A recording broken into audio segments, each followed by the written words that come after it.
So we're gonna start doing a new little series. We're gonna try to. I don't know what we'll call it. Maybe time with Tim. I used to have a thing that was called Timstructions. A while back, we got this. A company reached out to us, and they sent me a bunch of fishing lures. Tactical Fishing Co. This isn't a fishing video or anything like that. But while I'm talking to you, I'm going to be setting up a couple frogs. So Tactical Fishing Co. Veteran owned. They sent me some lures and stuff. Dadgum. Alright, so January 12th, 2024. That was a special day for me. I hit 20 years in the Army. Now, 20 good years in the Army. There was 1 year back in 2006 where kind of had a rough deployment, lost a few friends. I almost ruined my career then. I stopped going to drill. I was in a bad way. Well, that year I had a bad year, right? So, got help, and then, all's good now. So, so that 1 year didn't count towards retirement. But I just hit 20 good years. I have 21 total, and I'm waiting in the mail any day. I should be getting a 20-year letter. That 20-year letter says I can retire pretty much at any time I want. So pretty much I'm just a bad day away. And 20 years went by quick. And everybody says, "Oh, it flew by," and you're younger. You're like, "Man, crap, that's so far away." It flew by.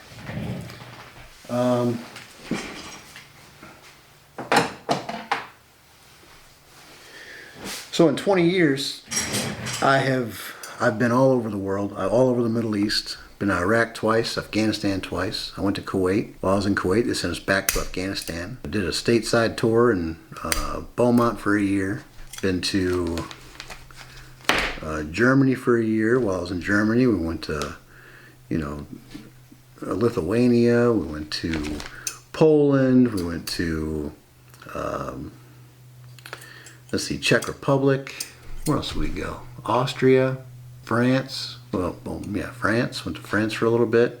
I've been all over the world, right? I'm proud of everything I've done, and I'm very thankful for the military. It's been there when I lost my job, had to turn to the military, and they helped me out. Get me orders and whatever. I'm proud of my military career. So that's like a big milestone that I hit recently, which is pretty exciting, for me, whatever. So then last week, Ash's car, it decided to have issues. So long story short, the wheel speed sensor was bad. So I go to the parts store, and they want, I don't know, $60 or something for a wheel speed sensor. I was like, man, it's kind of, for what it is, that's kind of expensive. My wife has a 2012 Jeep Compass, right? Pretty much brand new when she got it. But she got it pre-owned.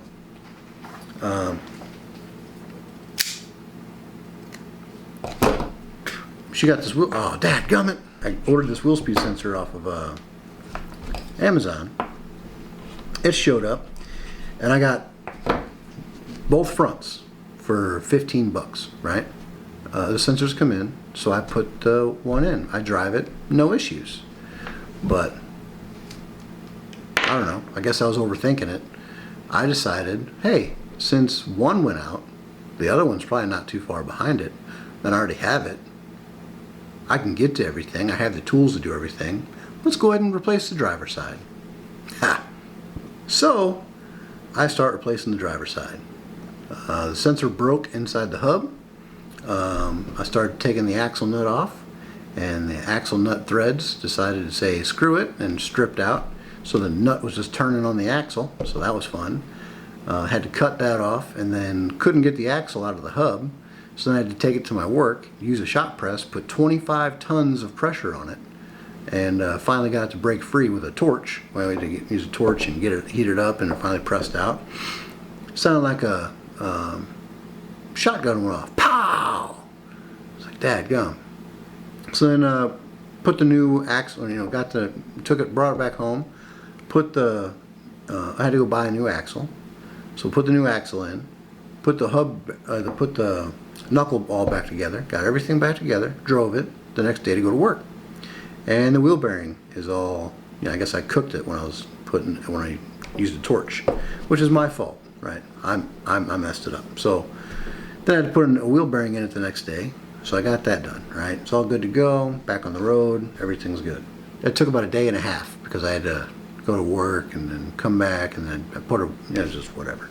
I don't know. I guess saying it out loud, I guess it doesn't really sound like it's that much, but at the time, man, I was like, man, what else is gonna go wrong? I've been working as a mechanic for the Army for the last, I don't know, 7 years or so.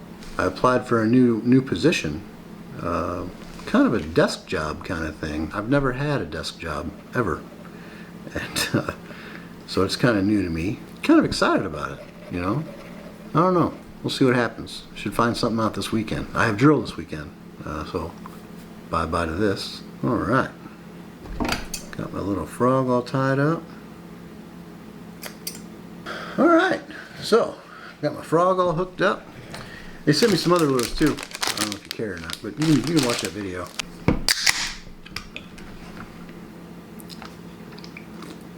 Alright, we'll talk more about my military career.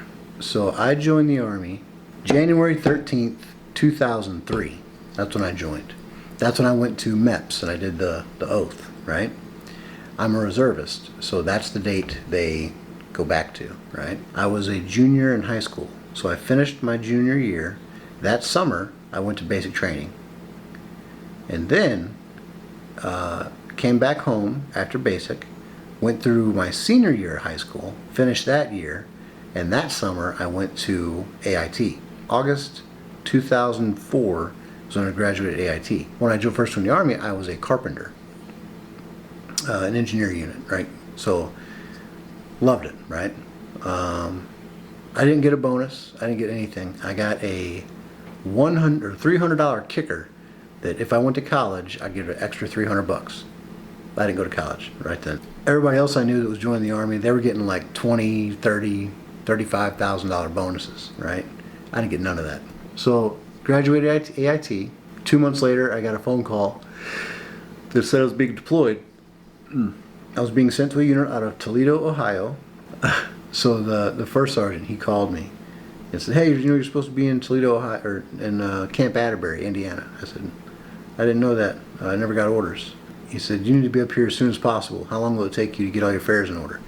I said, well, I don't know. Can I have 2 weeks? He said, you got 4 days. I said, oh, roger that. A family friend drove me from where I lived up to Camp Atterbury, Indiana. So it got there and then, met everybody. I didn't know anybody. I was cross-level there. In fact, I knew one person, and he got sent to another company. So I was in Charlie company, and he got sent to Alpha company. Same brigade, just different, whatever. So we had different missions, different areas of operation. I was 19 years old. I was the youngest person in the unit. I got promoted to PFC before we even got in country. And like 2 months after we got in country, I got specialist. So that was pretty cool, a little bit more money. So we were about to come home. We'd been there 12 months, and then we got orders saying, you're not going nowhere. Unpack all your stuff. And we were there for an additional 3 months. So 15 months in country. That sucked. We were in Ramadi. We started up in Tikrit, and they moved us down to Ramadi. That was right after the Battle of Fallujah and all that stuff. It was kind of rough. So then came back home after that. That was 2006. 2008, I went back overseas. Went back to Iraq. I was there till 2009. No, 09, 010. See, I don't remember. But that deployment is that's how I met Ashley. She adopted me as a soldier while I was overseas. She adopted me as a soldier through the radio, right? And I got a letter. I got, hey, adopted you as a soldier. Is there anything you need? Yada, yada, yada, yada. I noticed it was a female's handwriting, and I noticed that she lived in the town next to mine. I said, I'm gonna reach out to her. So I wrote her back, hey, thank you for everything, it was great, you know. And then we kept in touch. And then, you know, kind of a long story short, here we are, August 11th. That's a very special day. It's her birthday. I don't know if I can tell you that or not. She might cut that out. But that's her birthday. That's also the same day that I had orders that I had to be dropped off for my next deployment.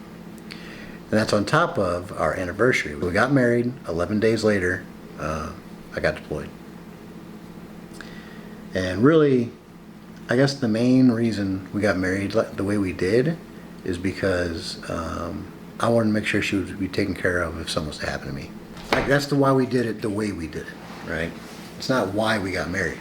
2016 to 17, I was deployed again. Came home in 2017, moved to Charleston. 2019, I went to Beaumont, Texas. I moved Ash and Story down with me for like 6 months of the deployment, so that was kind of nice. They were able to go with me. And then 2021, I went to Germany for a year. So I'm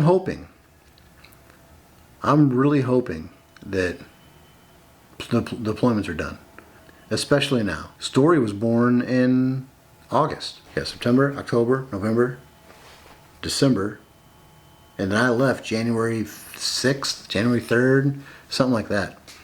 So like 4 months old, 5 months old little girl, I had to say goodbye.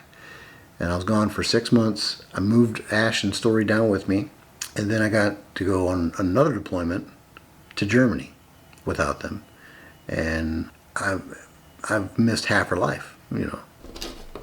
Deployments suck. Well, deployments can be fun, but they also suck. And then, like, it's not easy for her, you know, raising a kid by herself. I don't know how a lot of these single moms do it. I have no idea. Ain't no way I could do it by myself. So, hats off to you. Like I said, I'm proud of everything I've done. Wouldn't change anything I've done. Met some really great people. Lost some really great people. 2008, like I said, I joined as a carpenter. Carpentry masonry specialist. It was at that time, it was a 21 whiskey. Yeah, it was a 21 whiskey. And then we got involuntarily transferred to become heavy equipment operators, which was a 21 November. But then they like redid all the codes, so then they went from 21 series to 12 series. So then we became 12 Novembers, right? And the carpenters became 12 whiskeys, right?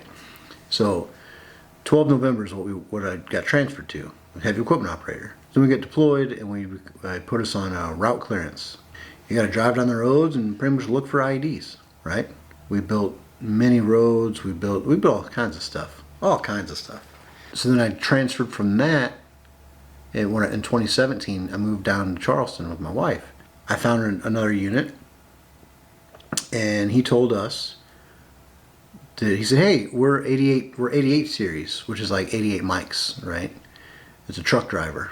We call them 44 mics. It's a joke we have for him. They're like, I ain't no 44 mic. Yeah, you are. You're a half-ass truck driver, right? Half 88, 44, right?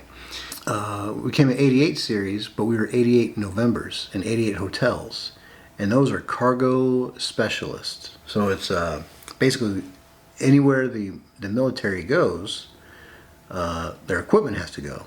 So we load and unload ships to take it wherever, right?